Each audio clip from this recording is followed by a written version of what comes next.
ગઈ તારીખ 27/5/2026ના રોજ અમદાવાદ શહેરના સાબરમતી પોલીસ સ્ટેશન વિસ્તારમાં એક મહિલાની અપહરણની ઘટના બનેલ, જે અનુસંધાને નેત્રમ દ્વારા સફેદ કલરની થારમાં મહિલાની અપહરણની ઘટના આરોપીઓએ અંજામ આપેલ હોવાની માહિતી મળેલી. ગુજરાત પોલીસ આ સંદર્ભે તમામ દિશામાં કાર્યરત હતી.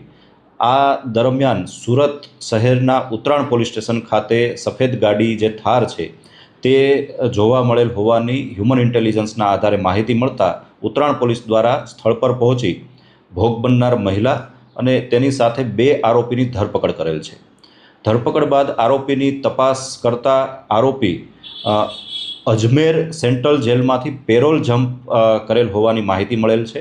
રાજસ્થાનના ગુલાબપુરા ખાતે મહિલા પર અપહરણ અને રેપના આરોપમાં આ આરોપી 20 વર્ષની જેલની સજા ભોગવેલ હતો. 2024માં આરોપીને તેના પિતાના મૃત્યુ અનુસંધાને પેરોલ પર છોડવામાં આવ્યો અને ત્યારથી 2024થી પેરોલ જમ્પ કરી નાસ્તો કરતો હતો.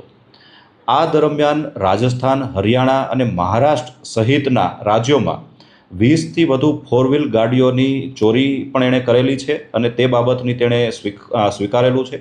આ ઉપરાંત 6થી વધુ પોલીસ સ્ટેશનોમાં, જે ખાસ કરીને રાજસ્થાન, હરિયાણામાં છે, ત્યાં અલગ અલગ ગુનામાં આ આરોપી વોન્ટેડ હોવાની પણ માહિતી મળેલ છે. હાલમાં આરોપીની સાથે ફિરોઝ નામના અન્ય એક આરોપીની પણ ધરપકડ કરવામાં આવે છે, જે પણ 5થી વધુ આંતરરાજ્ય વાહન ચોરીના ગુનામાં સંકળાયેલ હોવાની તપાસ દરમિયાન માહિતી મળેલ છે.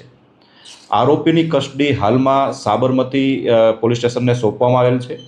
આ ઉપરાંત બંને આરોપીની સાથે જે ભોગ બનનાર છે મહિલા, તેને સુરક્ષિત રીતે તેના પરિવારને સોંપવામાં આવેલ છે.